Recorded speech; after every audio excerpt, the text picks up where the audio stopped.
Aku akan menceritakan ulang kisah yang benar-benar terjadi, dialami langsung oleh narasumber yang pernah tinggal di sebuah desa pelosok Jawa Timur.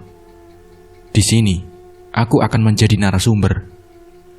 Perasaanku selalu sedih, bercampur takut ketika mengingat kembali kejadian tragis yang menimpa keluargaku tahun sekitar 2008 lalu. Cerita ini kubagikan bukan untuk menakut-nakuti, hanya sekedar peringatan untuk kita semua. Jangan pernah sekali-sekali meminta pertolongan kepada jin dalam hal apapun. Cerita bermula saat aku dan keluargaku terpaksa pindah dari Pulau Jawa ke Sulawesi. Ini karena usaha bapakku bangkrut. Kami terpaksa mengikuti saran salah satu kerabat ibuku yang ada di kota kecil di Sulawesi untuk pindah. Di tempat baru ini, kami menempati salah satu rumah milik teman kerabat ibuku. Kami tak perlu membayar, cukup merawat rumahnya saja. Dengan bantuan teman-teman ayah di Surabaya, ayahku mencoba peruntungan baru dengan membuka warung di pinggiran kota besar di Sulawesi.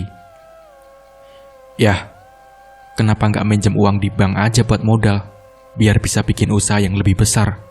Tanyaku saat kami mencari ruko untuk disewa. Uang bank itu riba, nanti usahanya nggak berkah. Lagi pula apa yang bisa dibuat jaminan?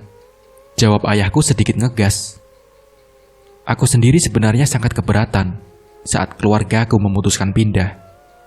Tapi mengetahui ayahku sudah kepalang pontang-panting mengurusi kami, aku tidak pernah berani berbicara secara langsung soal ketidaksetujuanku. Aku sudah cukup nyaman dengan kota es. Di sana, semuanya ada. Lalu tiba-tiba harus pergi begitu saja. Itu jelas membuatku sedikit tak nyaman. Tapi semua masih bisa kutahan, apalagi setelah melihat kedua kakakku yang bertekad pindah kuliah juga. Anggota keluargaku ada 5, termasuk aku. Ada ayah, ibu, kakak perempuanku yang paling tua, kakakku yang nomor 2 yang saat ini duduk di kelas 11 SMA, dan aku yang masih kelas 6 SD. Jarak tempuh dari rumah ke ruko yang disewa ayahku untuk membuka warung cukup jauh. Kata ayah, biar dekat dengan kota P, sedangkan tempat tinggal kami memang cukup jauh dari keramaian. Membantu kedua orang tuaku mempersiapkan warung, jadi kebiasaan baru kami sekeluarga. Di masa-masa ini, aku benar-benar merasakan keluarga kami sedikit dekat. Tapi tanpa ku sadari, orang tuaku menyembunyikan rahasia besar dari kami bertiga. Pak, nanti Arif bantu-bantu di warung ya. Hari ini sekolah cuma setengah hari, karena guru-guru pada rapat semua, ujarku di suatu pagi. Iya, nggak apa-apa, bantu-bantu di warung ya, jawab ayahku. Tak sampai jam 11 siang, kegiatan belajar mengajar diliburkan dengan alasan rapat. Dari sekolah, warung ayahku bisa dijangkau dengan naik ojek. Ini bisa memakan waktu lebih dari 1 jam.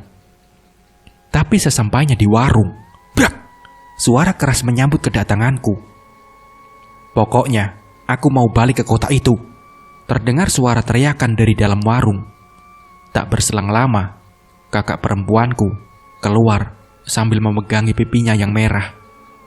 Aku langsung lari ke dalam warung. Kulihat ibuku menangis di salah satu bangku panjang warung, sementara ayahku terdiam di belakang kaca etalase lauk warung. Ibu yang melihat langsung meraih tanganku. Ia memeluk erat-erat, seakan aku mau pergi. Ada apa, Bu? Tanyaku. Ibuku hanya menjawab pertanyaanku dengan tangisnya. Aku melihat ayahku memegangi kepalanya sambil beberapa kali mengumpat. Kenapa, Bu? Kenapa? Aku mencoba lagi bertanya pada ibuku. Mbakmu pengen balik di Surabaya, sahut ayahku. Sementara ibuku masih diam, sambil terus menyeka air matanya. Arif ngerti kan? Ayah baru mau mulai usaha. Usaha ayah di sini bangkrut. Mulai lagi dari nol, itu nggak gampang, Nak, ujar ayah lagi. Aku melihat ayah memegangi tangannya. Tak lama, beliau menangis sambil mengumpat pada dirinya sendiri. Di warung, kami hanya ada kami bertiga, tanpa ada pembeli satupun sedari tadi. Warung sesepi ini adalah hal yang biasa semenjak ayahku membuka usaha warung. dan untuk sejak 2 bulan lalu. Tiba-tiba, ayahku bangun dari tempat duduknya, menghampiri ibu, berbisik kepadanya, lalu pergi tanpa sedikit pun melihatku. Ayahku kembali terlambat hari itu, namun kepulangannya petang itu benar-benar mengubah keluarga kami.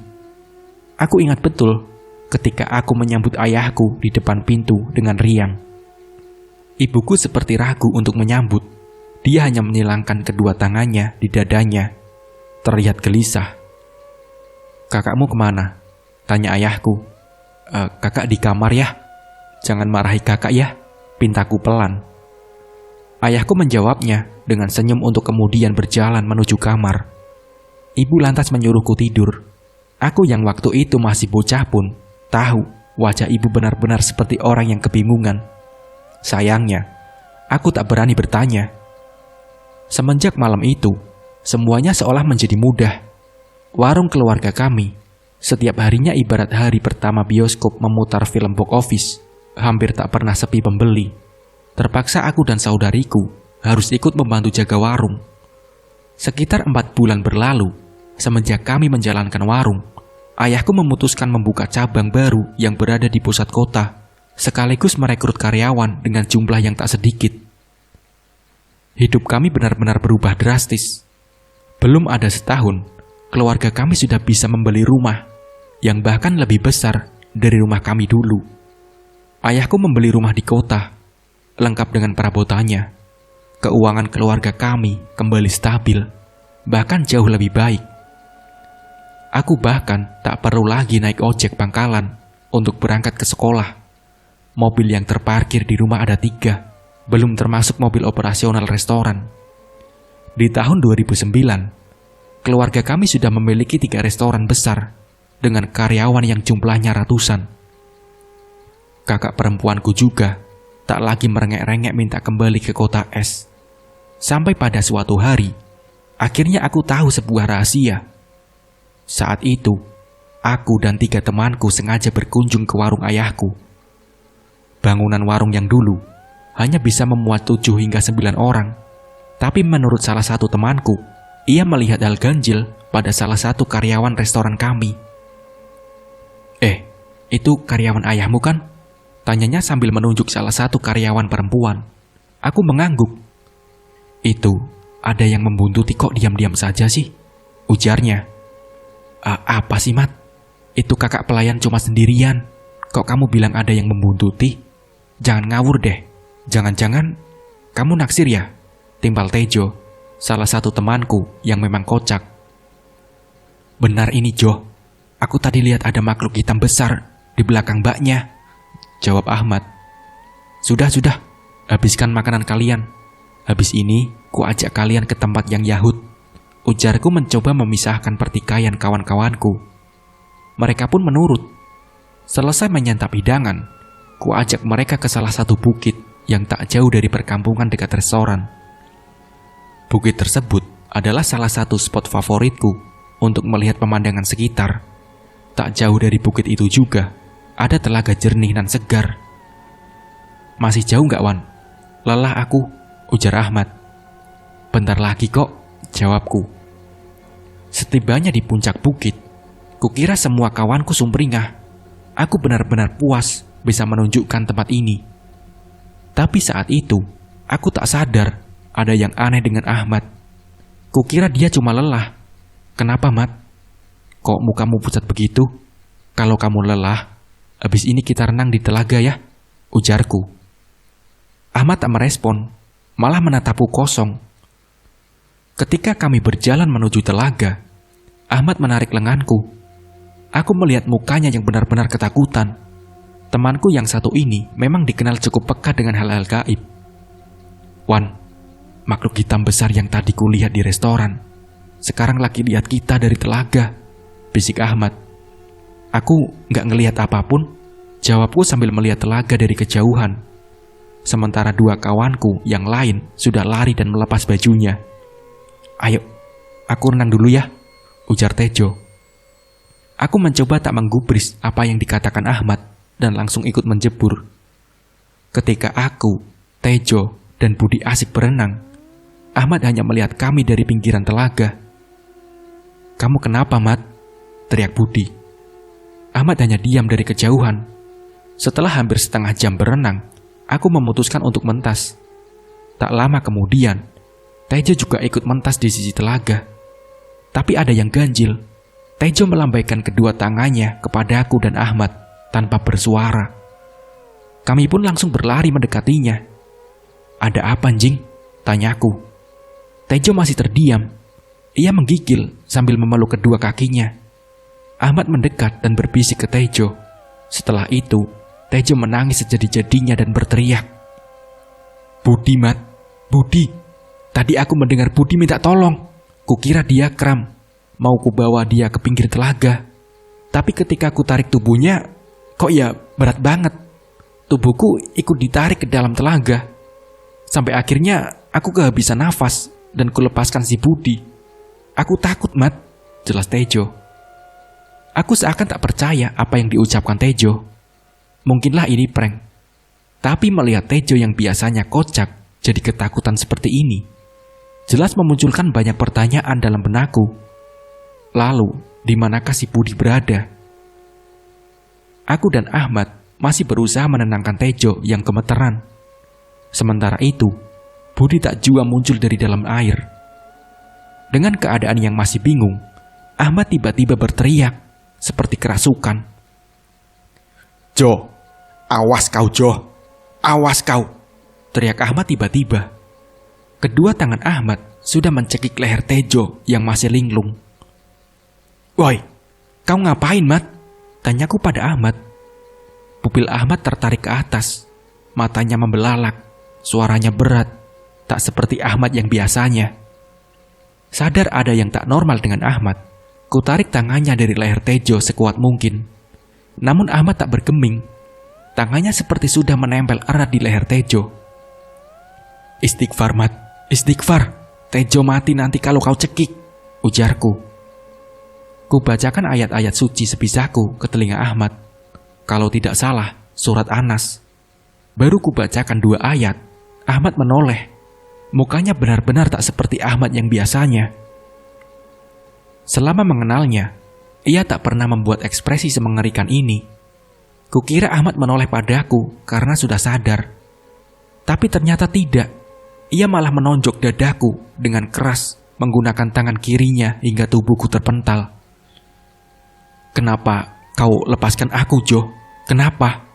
teriak Ahmad tepat di muka Tejo. Sepertinya yang merasuki tubuh Ahmad adalah arwah Budi yang sekarang tampaknya sudah tewas tenggelam. Tejo ketakutan setengah mati. "Sorry, Bud. Maaf. Aku gak kuat narik tubuhmu, Bud. Tolong lepaskan aku, Bud," jawab Tejo sambil terbata-bata. Ahmad yang saat ini di depan mataku hanyalah jasad semata. Aku merasa saat ini kami sedang menghadapi kemarahan Budi yang tidak diterima karena dibiarkan tenggelam oleh kawan sepermainannya. "Budi, kalau ini benar kau, tunjukkan di mana jasadmu, Bud. Kita secepatnya akan mengangkatmu dari dalam telaga," ucapku cepat. Ahmad melirik ke arahku. "Ini juga gara-gara kau, Rif. Kau bawa kami buat jadi tumbal bapakmu. Bangsat kau, Rif," ucap Budi dalam tubuh Ahmad. Aku makin bingung. Apa maksud ucapan barusan? Apa salahku? Hari semakin sore. Sebentar lagi maghrib. Cengkeraman Ahmad tiba-tiba melonggar. Tubuh Tejo jatuh ke tanah. Ia sudah tak sadarkan diri.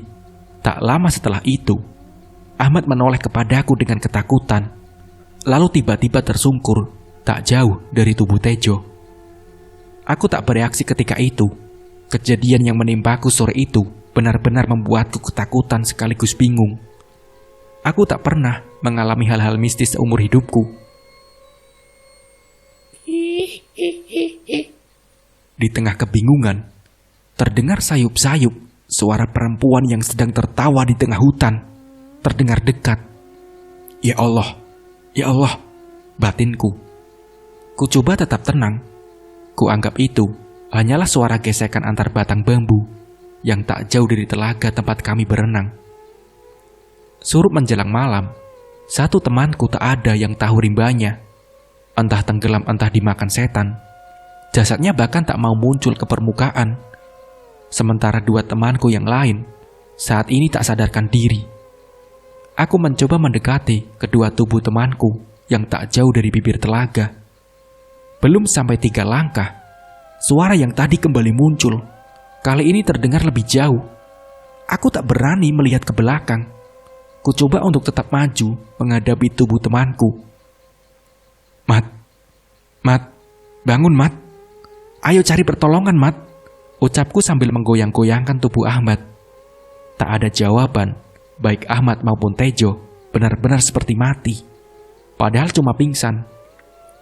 Ketika ku tarik kedua tubuh temanku itu menjauh dari bibir telaga, kembali muncul suara yang menakutkan. Mau kau bawa kemana makananku? Kali ini suaranya jelas dan menggema. Aku langsung gemeteran. Tanpa menunggu waktu lama, aku lari terbirit-birit meninggalkan temanku.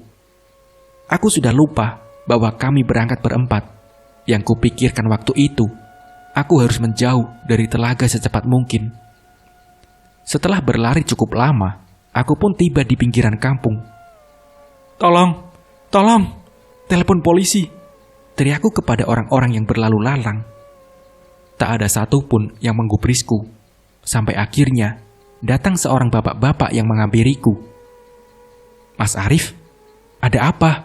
Tanyanya. Tolong teman saya Pak. Teman saya di telaga Pak.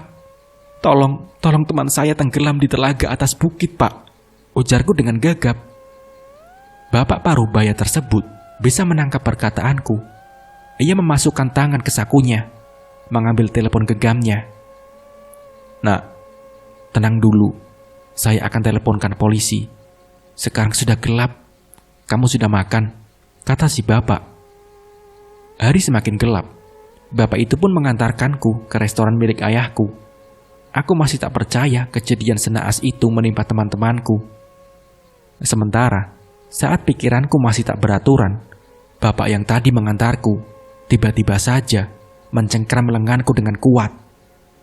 Nak, kau yakin itu restoran milik ayahmu? Tanyanya. Iya Pak, kenapa emangnya? Jawabku. Apa kau yakin? Tanyanya lagi. Memang kenapa sih Pak? Tanyaku kepada bapak tersebut. Tak ada jawaban, tapi langkah kami terhenti. Aku semakin kebingungan. Restoran milik keluarga kami hanya berjarak tak lebih dari 50 meter dari tempat kami berpijak saat ini. Tapi entah kenapa, bapak-bapak itu terdiam, seperti melihat sesuatu di restoran kami. Sementara menurutku, tak ada yang aneh dari restoran yang tiap hari kulihat tersebut. Kita tunggu polisi di sana saja ya, ujar bapak tersebut sambil menunjuk ke salah satu pos polisi kosong. Aku bermaksud mengajak para karyawan kami untuk ikut membantu menolong temanku. Tapi si bapak mencegah. Katanya, lebih baik tak mengganggu orang yang bekerja. Bapak tersebut kemudian mengucap satu hal yang masih kuingat sampai hari ini. Nak, masakan di restoranmu mungkin enak, tapi jangan lupa berdoalah sebelum kau makan, ujarnya. Setelah menunggu hampir 2 jam, satu mobil kepolisian tiba bersama tim SAR, lengkap dengan perlengkapan selam mereka. Tak menunggu waktu lama, kami segera menuju ke lokasi kejadian.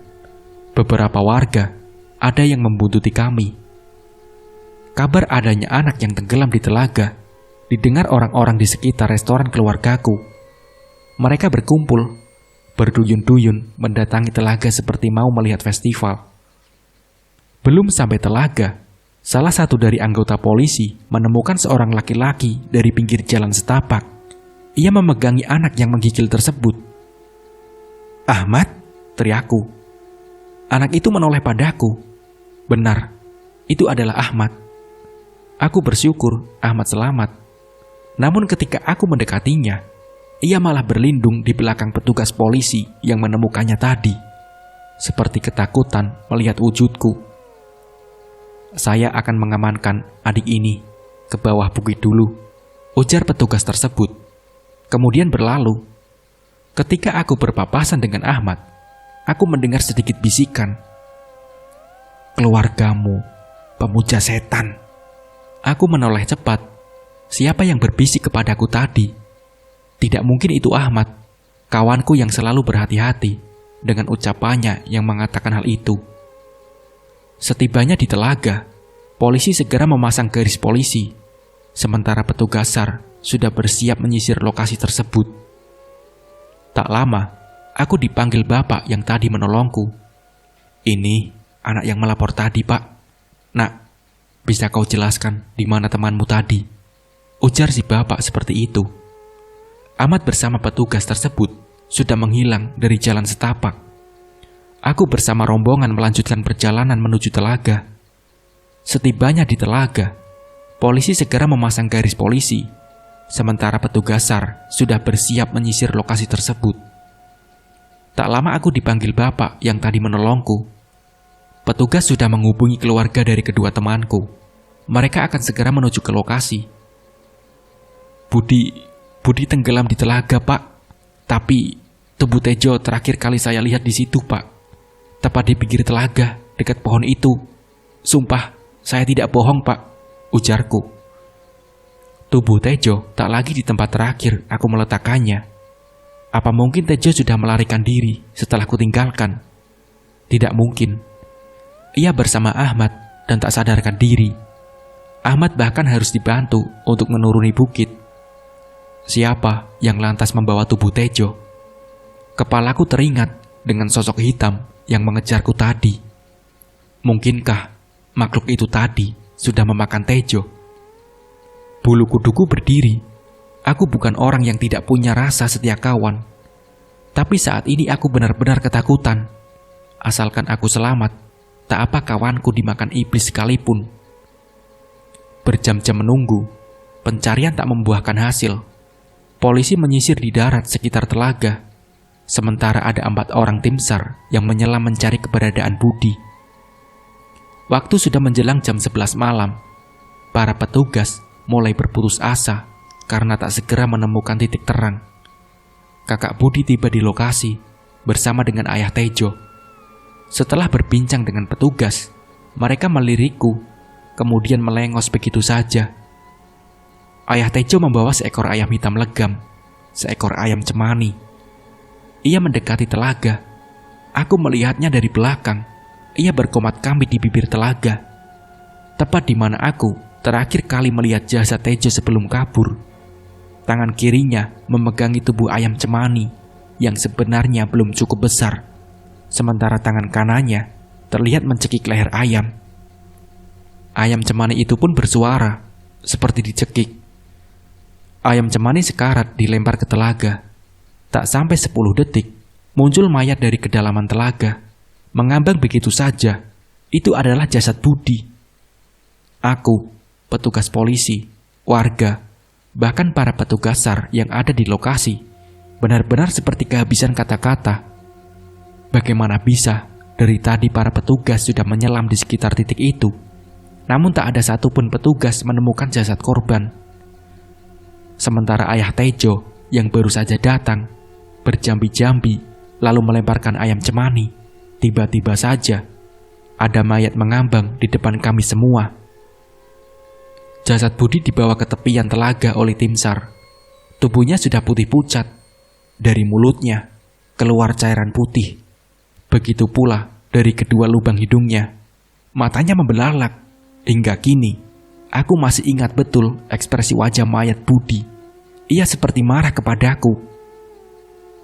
Kakak laki-laki Budi seperti tidak kaget dengan kejadian yang menimpa adiknya. Ia mengusap dahi adiknya dengan lembut. Setelah berbincang dengan beberapa petugas, jasad Budi akhirnya dibawa ke rumah sakit untuk diotopsi. Perlahan, mobil ambulan yang membawa jasad Budi menjauh dari tengah hutan, menembus jalan setapak hingga hilang dari pandanganku. Tiba-tiba, aku dikagetkan oleh sebuah tangan yang menepuk bahu kiriku cukup keras. Saat aku menoleh, tepat di hadapanku, ada raut muka seorang bapak dengan wajah muramnya. Ia adalah ayah Tejo, yang sampai saat ini belum diketahui rimbanya. "Nak, bisa kau telepon ayahmu sekarang?" tanyanya tiba-tiba. Aku melihat wajahnya yang sayu. Tubuhnya yang begitu dekat denganku membuatku dengan jelas bisa menghirup aroma menyan yang menusuk hidung. "Lebih baik kau ingatkan bapakmu agar lebih berhati-hati, atau keluargamu sendiri yang akan merasakan akibatnya," gertaknya. Aku tak benar-benar paham apa yang dibicarakan ayah Tejo. Kupikir dia benar-benar membenciku saat itu. Dan aku tak bisa menyalahkannya, karena akulah orang yang meninggalkan Tejo di tengah hutan.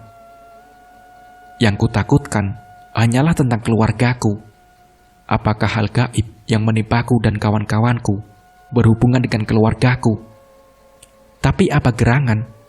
Bahkan tak ada satupun keluargaku yang tahu aku bermain ke telaga bersama kawanku sore tadi. Setelah diinterogasi cukup lama di polsek terdekat, ayahku menjemputku. "Syukurlah, kau selamat, Nak," ujar ayahku sambil menyetir mobil. Aku yang duduk di sisi ayahku tak benar-benar mendengarkan apa yang ia ucapkan. Aku masih kepikiran dengan ucapan ayah Tejo. Tejo sendiri masih belum diketahui di mana jasadnya. Pihak kepolisian mengatakan mereka masih akan menyisiri lokasi seminggu ke depan. Ayahnya juga tak ketinggalan. Ia memutuskan untuk ikut mencari jasad anaknya sendiri. Ayah Tejo, yang merupakan asli orang Banten, memang dikenal sebagai orang yang memiliki kelebihan, terutama dalam hal gaib. "Rif, kau kenapa, Nak? Bengong begitu dari tadi. Kau tak dengar apa yang ayah bilang tadi?" ucap ayahku. Apa ya? Maaf, aku mengantuk ya," jawabku singkat. "Kau jangan begitu. Kalau ada orang tua lagi mengajak bicara, tidak sopan namanya." Ayahku mulai menaikkan nadanya. Iya ya, iya, maaf ya. Apa ada yang ayah sembunyikan dari kami?" ujarku balik bertanya. "Maksudmu apa?" tanya ayahku. Itu ya. Sesuatu yang ayah sembunyikan dari aku dan kakak atau ibu," ujarku. "Kok kamu nanya begitu? Ada apa?" tanya ayah kembali. Tak apa ya. Jawab saja dengan jujur ya," kataku kepada ayah. "Tidak ada, Nak. Tidak ada," jawab ayahku singkat. Perbincangan berhenti. Suasana benar-benar hening, seakan ayahku menciptakan tembok antara dirinya dan diriku. Aku sadar ada yang ia sembunyikan dariku. Tapi kupikir itu tidak penting selama keluargaku bahagia. Kami tiba di rumah dengan sambutan yang tak lazim. Ibuku berlari dari arah pintu menuju halaman, kemudian memeluk ayah yang baru saja keluar dari mobil. Ia menangis sambil meneriakkan nama kakak perempuanku. Mas, Ratih mas," ucap ibuku sambil terisak. Iya, Ratih kenapa bu? Ibu tenang dulu. Kalau bilang, jangan sambil menangis begitu bu, ucap ayahku. Aku hanya memperhatikan kedua orang tuaku dari belakang. Ibu melirikku, kemudian menyambarku, memelukku dengan erat. "Bu, kenapa bu?" tanyaku. "Maafkan ayah ibumu yang berdosa ini, Nak," jawab ibuku. Jawaban yang sebenarnya sudah menunjukkan ada yang tidak beres dengan keluarga kami. Sudah, jelaskan dengan singkat. Ratih kenapa?" bentak ayahku sambil menarik lengan ibuku. Hampir saja aku terjatuh karena ikut tertarik. Ratih sudah tidak ada, Mas. Tubuhnya di dekat pintu belakang rumah, di pagar," ucap ibuku sambil terisak. "Ah, di pagar? Apakah ibuku sedang bercanda?" kataku. Rani di mana? Belum pulang?" tanya bapakku. Ibuku mengangguk cepat. Kami bertiga segera bergegas menuju ke pekarangan belakang rumah. Ayahku tiba-tiba ambruk sambil terkaget. Ibuku kembali menangis, semakin menjadi-jadi. Waktu mungkin sudah lewat tengah malam.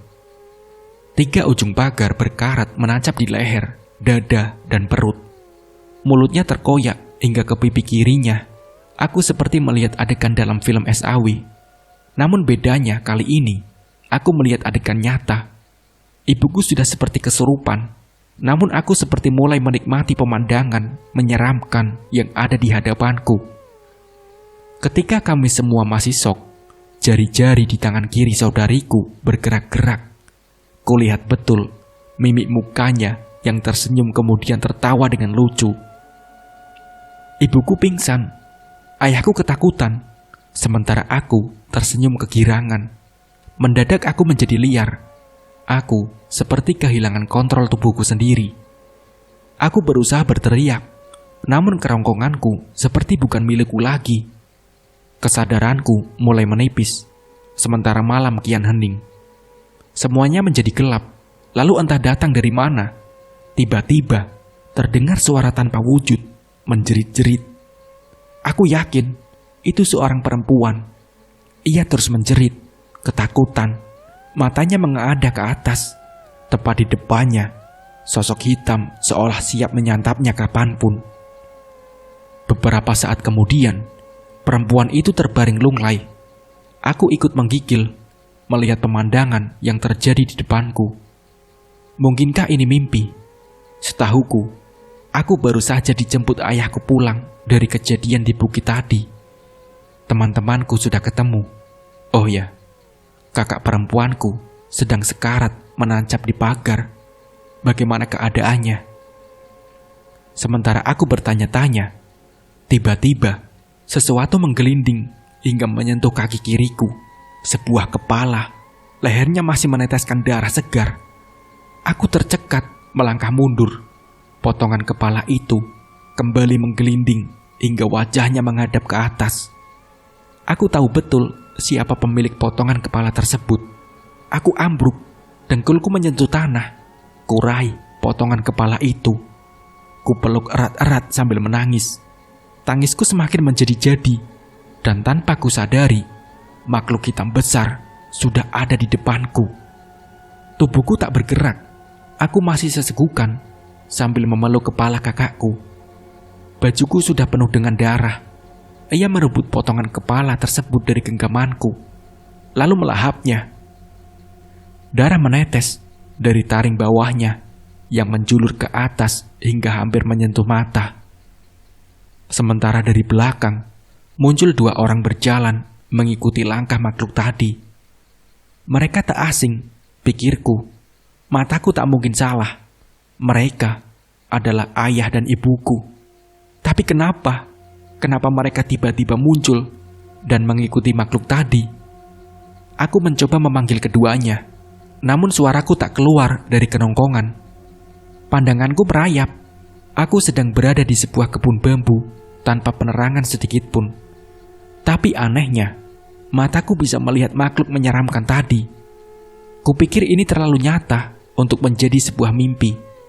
Aku bergerak dan berlari mengejar kedua orang tuaku.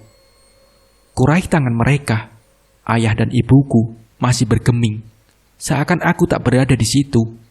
Aku berusaha sekuat tenaga, hingga akhirnya satu patah kata keluar dari tenggorokanku yang serak. Tolong! Tolong! Ibuku menoleh. Aku ingat benar dia berekspresi dingin, namun tetap berusaha tersenyum. Ia mengenaliku. Ada apa, Bu? Siapa sebenarnya makhluk itu? Kenapa kalian mengikutinya? Padahal dialah yang memakan kakak Ratih.